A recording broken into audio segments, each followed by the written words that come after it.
상속세무 증여세법의 가장 기본적인 원칙인데요.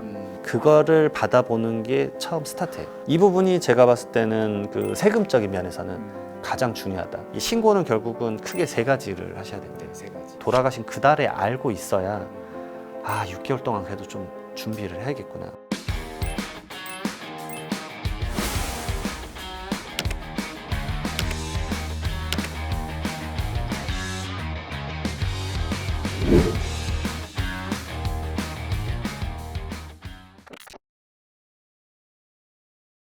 안녕하세요. 지식이 되고 돈이 되는 시간 부동산 클래스의 정재훈입니다. 자, 오늘은 구독자분들께서 굉장히 궁금해하실 부분일 것 같아요. 바로 세금입니다. 세무법인 리치 대표의 이장원 세무사님 모셨습니다. 어서 오세요. 네, 반갑습니다. 네. 저는 이장원 세무사라고 합니다. 두꺼비 세무사라는 필명을 쓰고 있고요. 제가 주로 하는 일은 사실 이제 자산가분들의 이제 자산 관리 업무를 좀 많이 하고 있다 보니까 그런 거는 나랑 상관없는 지식 아닌가라고 생각을 할 수 있는데, 오늘 말씀드릴 주제 자체가 점점 약간 보통의 세금이 되고 있기 때문에 제가 말씀드리는 것에 대한 니즈가 또 생각보다 또 많더라고요. 상위 1% 자산가를 상담하시는 세무사님으로 굉장히 유명하신데요. 이런 부자분들이 혹시 두려워하는 이런 세금이 좀 있으실까요? 모든 분들이 똑같이 두려워하지만 그분들이 확실히 두려워하는 세금은 한 번에 응축됐다가 이렇게 빵 터지는 세금이 있는데, 그게 양도상속증여입니다. 핵심적인 거는 이제 부동산과 연계가 많이 되어 있죠.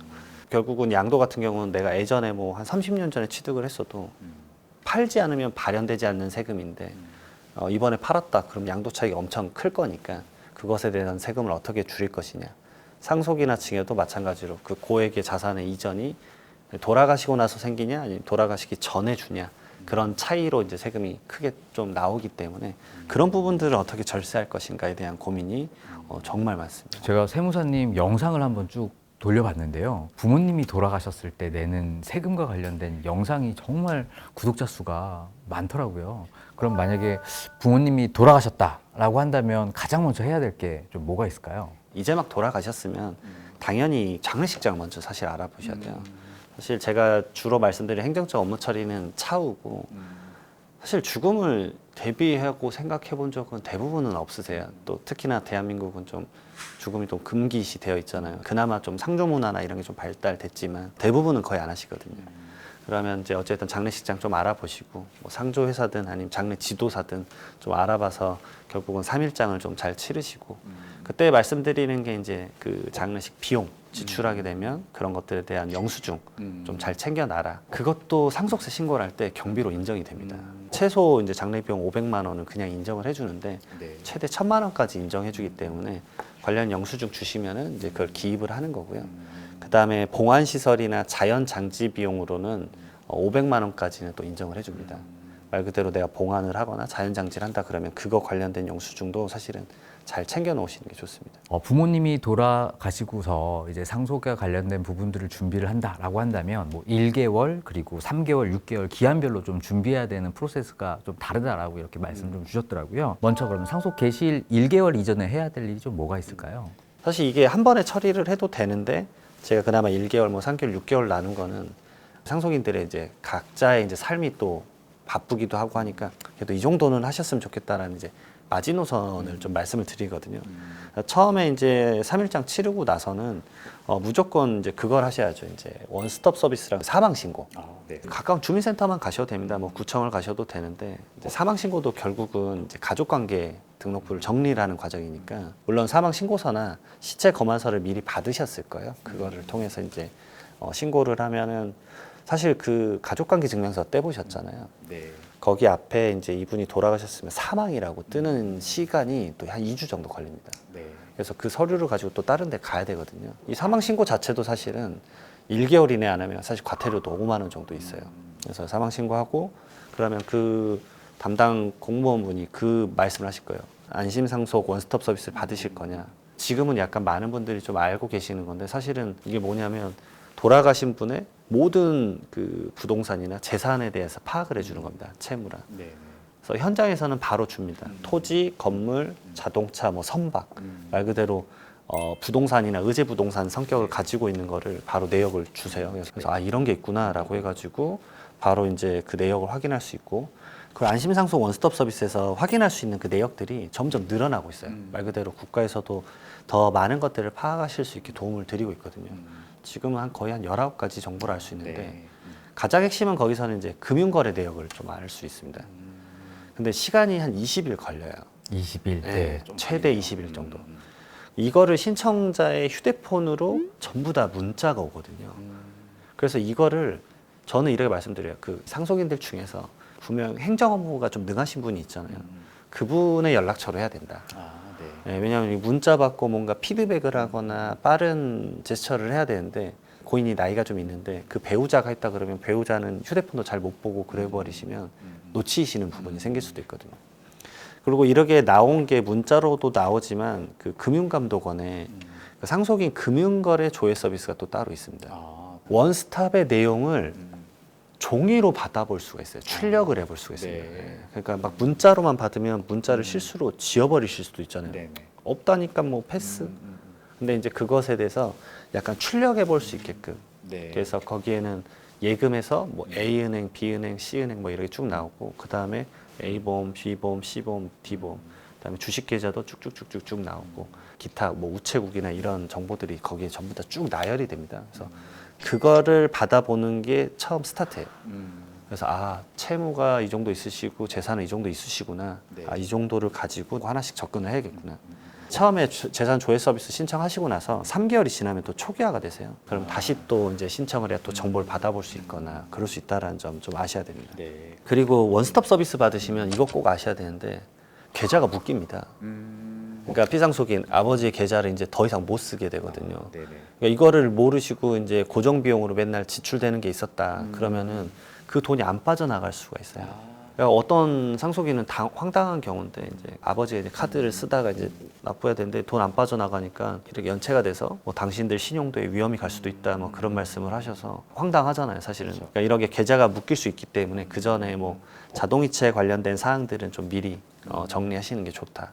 그런 말씀드립니다. 또 부모님의 휴대전화도 1년 동안 좀 유지하는 게 좋다라고 좀 말씀을 하셨는데요. 이유가 좀 있나요? 제가 경험한 진짜 실질적인 이제 실무의 경험으로 말씀을 좀 드렸던데 부고를 생각보다 못 받아보신 분들이 많습니다. 자녀분들이 이게 부고를 보낼 때 휴대폰을 보내실 거잖아요. 시스템상 좀 어렵고 좀 골라서 보내야 되는데 네. 그러면 이제 가끔 자녀분들이 이제 웹에서 제공하는 문자 제공 서비스를 쓰실 수도 있잖아요. 네네. 근데 거기가 그 작은 문서로 막 이래 적혀 있습니다. 50건 이상 보내면 문자가 취소된다. 근데 급한 마음에 막 100개씩 10번 보내신 네네네. 거예요. 그러면은 1000명에게는 한 개의 부고도 안 가게 돼버리는 네네. 상황이 펼쳐진 경우도 있었습니다. 그래서 부고 안내나 이런 것 때문이라도 좀 살려두셔라. 네. 그리고 두 번째로 사실 이게 좀 더 중요하긴 한데 채권 채무 관계를 알아야 돼요. 코로나 때 이제 어떤 기업가 분이 갑자기 돌아가셨어요. 근데 사업을 하다 돌아가시니까 이 남편이 어떤 채권과 어떤 채무가 있는지를 도저히 알 수가 없는 거죠. 주로 쓰는 메신저나 문자 내용을 통해서 사실은 그걸 좀 유추할 수 있지 않습니까? 네. 예를 들어서 뭐 그분이 사업을 하다가 어떤 분에게 1억을 이제 빌려줬다가 다시 2천만 원은 받았어요. 그러면 8천만 원을 받아야 되는데 사실 이분은 식장에도 안 나타나실 수도 있거든요. 고인에게 빌려주지도 않은 사람들이 갑자기 나 돈 빌려줬었으니까 돈 갚아. 진짜 터무니없는 상황들이 펼쳐지거든요. 근데 일반적으로 우리가 그런 큰 금액을 빌려줄 때는 무조건 기록을 남기실 거예요. 그렇죠. 하다못해 이제 계좌이 찬 다음에 뭐 스샷 찍어서 나 1억 보냈어. 다음에 갚아. 뭐 이렇게라도 써놓으실 거기 때문에 그런 것들 확인 차원에서도 휴대폰은 저는 1년 정도. 그리고 생각보다 이제 부모님과의 추억 때문에 사실은 안 없애시는 경우도 많으세요. 그래서 그 휴대폰의 번호를 승계받아 가지고 계속 좀 유지하셨으면 좋겠다라는 얘기를 좀 많이 드려요. 자, 그러면 상속 개시일 3개월 이내다라고 한다면 무엇을 좀 준비하면 될까요? 우선 이제 원스톱 서비스 내역이 좀 나오셨을 거고 가족관계 증명서도 좀 정리가 되셨을 거예요. 그러면은 이제 이런 관련된 내역을 통해서 계좌 잔액이 있으면 결국은 그 돈을 상속인들이 갖고 와야 돼요. 근데 이제 어떤 서류가 필요한지 사실은 그 금융권마다 조금씩 다르더라고요, 서류가. 그리고 이제 한 명이 사실 올 수도 있는데 위임장을 써서 와야 될 때는 그러면 다른 상속인의 인감증명서도 하나 갖다 주세요. 뭐 이런 식의 요청이 있으시더라고요. 그래서 그런 관련된 서류들을 콜센터에 전화해서 좀 물어본 다음에 직접 지점에 방문을 해서 이제 예금을 가져오셔야 돼요. 이왕 가신 김에 제가 항상 말씀드리는 게 이제 10년치 부모님의 10년치 계좌 내역이 필요하다는 거죠? 네, 맞습니다. 이유가 있나요? 그렇게 긴 기간 필요한 이유? 이게 이제 상속세 및 증여세법의 가장 기본적인 원칙인데요. 증여를 하고 나서 10년 이내에 이 증여자가 돌아가시면 네. 상속세를 계산할 때 이 증여에 대한 내용을 다시 다 얹어서 계산하게 돼 있습니다. 사전 증여로 본다는 예, 거죠? 맞습니다. 예. 근데 이게 상속인은 10년이고 상속인 이외이자는 5년이거든요. 네.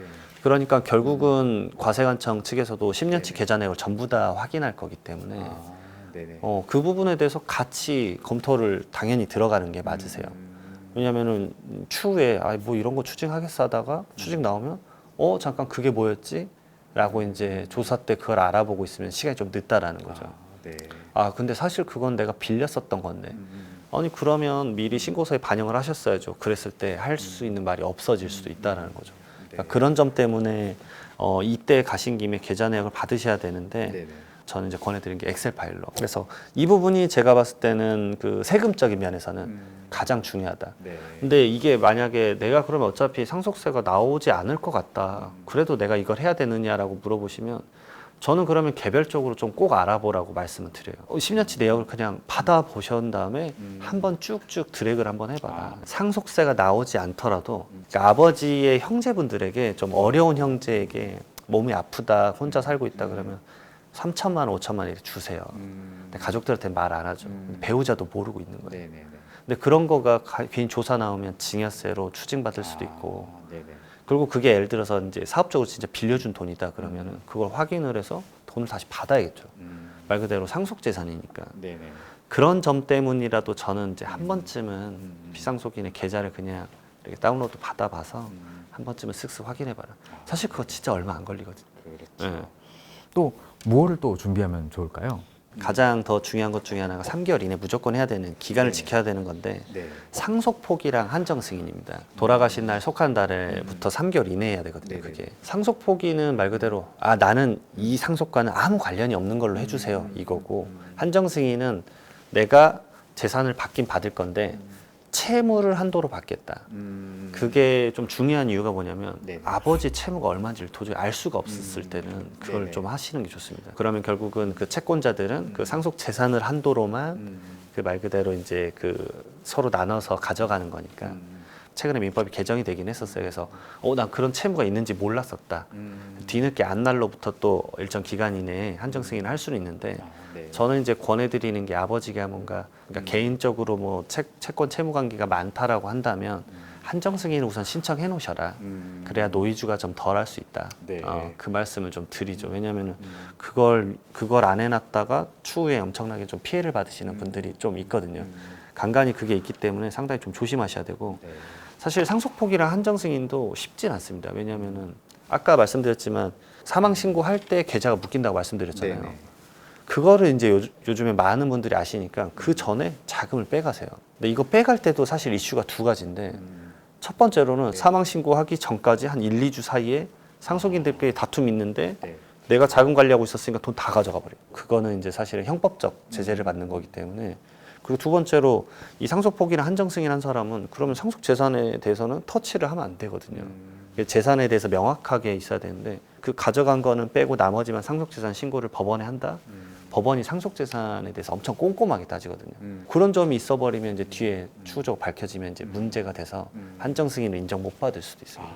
그래서 네. 약간 더 말씀드리면은 그 계좌는 저는 상속인들끼리 공동 계좌로 묶어 놓으라고 말씀드려요. 계좌 이름을 상속인 3명이면 3명을 다 쓸 수 있지 않습니까? 네네. 그러면 3명을 다 쓰면 그 계좌를 쓰기 위해서는 3명의 동의가 다 있어야지만 그 계좌를 좀 쓸 수 있는가. 그리고 상속 포기를 한정 승인해서 좀 더 말씀을 드리면 예를 들어서 일반적인 상속이 네. 배우자랑 자녀 2분 이런 식이거든요. 그러면은 자녀 2분은 상속 포기를 하시고 네. 그다음에 배우자나 이분이 한정 승인을 받으셔야 돼요. 그래서 아시는 분은 그냥 아무 생각 없이 상속 포기하고 그다음 손주한테 오니까 또 상속 포기하고 그러다 형제까지 가시더라고요. 그래서 네. 간단한 거지만 좀 제대로 네. 처리하시면 좋을 것 같습니다. 그러니까 가까운 분이 한정 승인을 해서 요 상속 재산에 대해서 마무리를 짓는 게 좀 좋은 것 같아요. 맞습니다. 예. 자, 그럼 이번에는 상속 개시일 6개월 이내에 해야 하는 게 있다고요? 여러 가지 신고를 좀 해야 되는데 네. 그 전에 앞서서 이제 감정 평가라는 것을 한번 고민을 해봐야 될 시점입니다. 네. 사실 저는 이제 최초 상담 때 좀 말씀을 드리는데 상속 재산 중에서는 사실 부동산이 거의 뭐 통계적으로 한 60%라고 나오긴 하지만 네네. 제가 경험한 상속세 케이스는 대부분 이런 식입니다. 그 주택 한 채나 주택 두 채 있고 현금 한 2천만 원 있고 끝이에요. 사실은 병원비로 쓰거나 네. 예, 간병비로 쓰거나 노후 자금으로 대부분 로스가 생기시거든요. 근데 이 부동산이 예전에 뭐 3억 5억이었는데 이게 10억 되고 10억 되니까 20억이 돼서 상속세가 나오는 상황이 가장 요즘 많이 펼쳐지거든요. 네. 그러니까 이 상속재산이 아주 크게 잡히면 물론 좋을 수도 있습니다. 미래 팔 때 취득가격이 높아지니까. 근데 이 20억 정도 되면 상속세가 3, 4억 정도 나오시게 될 건데 이 돈을 낼 수가 없죠. 왜냐하면 현금성 자산은 2천만 원밖에 못 받았는데 그렇다고 내가 계좌에 갑자기 막 1억, 2억이 있는 건 아니니까. 그러니까 이 재산 가치를 우선은 낮추셔야 돼요. 그러니까 지금 상속 시점에서는 우선은 외부에서 자금이 들어오지 않으니까 네네. 가격을 최대한 낮출 수 있는 건 사실은 감정평가가 가장 답입니다. 일반적으로 재산이 아파트가 제일 많은데 내가 이번에 상속받는 게 이제 84제곱미터인데 앞동에서 이게 10억에 팔렸다 그러면 사실 유사매매라 그래서 그 가격을 끌고 오는데 그거는 내 아파트의 가격은 아니거든요. 그러니까 내 아파트를 감정평가를 해보면 9억이 나올 수도 있으세요. 그럼 좀 더 낮춰서 감정평가를 해야 되는데 이걸 할 수 있는 기간도 좀 다른데 돌아가신 날로부터 6개월 이내가 이게 가능한 거예요. 예. 네네네.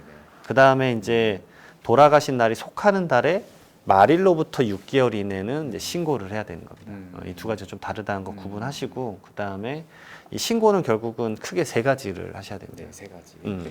지금 뭐 상속 얘기하는데 그럼 상속세 내고 끝 아니냐라고 하실 수 있는데 대부분의 이 고민하시는 분들은 상속세를 안 내시더라도 부동산 한두 개는 받으시는 시점이니까 저에게 고민을 말씀하시거든요. 그럼 상속세가 안 나오더라도 감정평가를 해서 가격을 낮추든 높이든 좀 해라라는 게 있고 그 부동산을 받기 위해서는 취득세가 발생할 수밖에 없죠. 그 취득세도 사실은 막 몇천만 원씩 하거든요. 그러니까 그것에 대한 유동성도 생각을 해야 되고 네. 그다음에 세 번째로는 이제 그분이 혹시나 이제 사업을 하다 돌아가셨다. 그럼 그런 소득이 있지 않을 거 아니냐라고 하실 수 있는데 부동산 임대를 좀 하고 계신 분들이 많으세요. 그럼 부동산 임대 소득에 대해서 그것도 6개월 이내에 신고를 하셔야 되기 때문에 세 가지 신고를 하셔야 된다. 그리고 세 가지 신고를 하면은 끝이 아니죠. 왜냐하면 결국은 그것에 대한 이제 납부를 준비를 해야 되는데 그 비용이 너무 이제 과할 수 있기 때문에 그래서 저는 이제 처음에 뭐 예를 들어서 무료 상담을 해드린다 그러면 지금 이제 뭐 기준시가나 유사매매나 뭐 감정평가 이런 각각의 어떤 기준으로 나왔을 때 세금이 얼마 나오는지 미리 말씀을 드려요. 이제 막 돌아가신 그 달에 알고 있어야 6개월 동안 그래도 좀 준비를 해야겠구나. 뭐 대출을 받든 뭐 다른 납부 방식을 쓰든 간에. 근데 이걸 마지막 달에 알아버리면 황당하실 거잖아요. 다 끝났습니다. 3억이세요. 왜 3억이요? 막 이래버리면 그렇죠. 네네. 너무 당황스러운 일이 펼쳐지니까. 그리고 이제 배우자 상속공제도 좀 이때까지 좀 챙겨야 되는 게 있고. 네. 이거 정말 난제인 것 같아요. 이게 채무가 됐을 때랑 증여가 됐을 때 세액 차이가 달라요. 결혼한다고 뭐 전세자금 주고 이런 것들 뭐 안 걸린다라고 하시는데 정말 잘 안 걸리긴 합니다. 9년 11개월 28일 전 증여가 걸린 적이 있었어요. 근데 이것에 따른 가산세랑 세금이 어떻게 발생하는지 말씀을 드릴게요.